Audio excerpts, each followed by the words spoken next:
question where I find joy in giving. Um, to answer that, honestly, I find some peace in that process.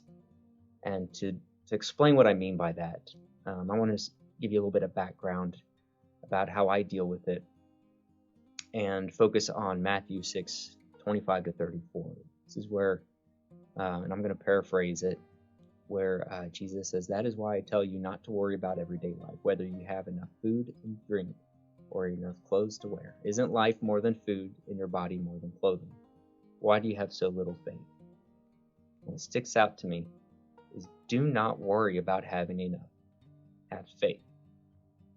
Now, that term enough is important to me because it's something that I struggle with trying to quantify. What is enough? Nothing is ever enough. I'm not a good enough person, not a good enough dad, not a good enough husband. There isn't enough money. There isn't enough time. I don't have enough patience. I ask myself these questions like, am I doing enough? Am I giving enough? Am I praying enough? Am I even listening enough? I have what's called a scarcity mentality. Basically, a fear that there will not be enough of something. So basically, I have a fear of giving. It causes me anxiety and stress. And because God calls us to give, this really amplifies the guilt that I'm not doing enough. I'm not doing what God wants me to do.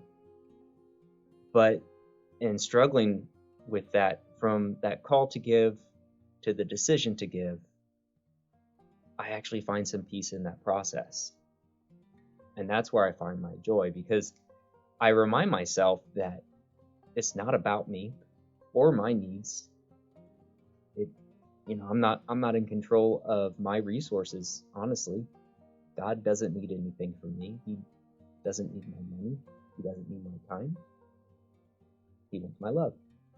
And God has no shortage of resources.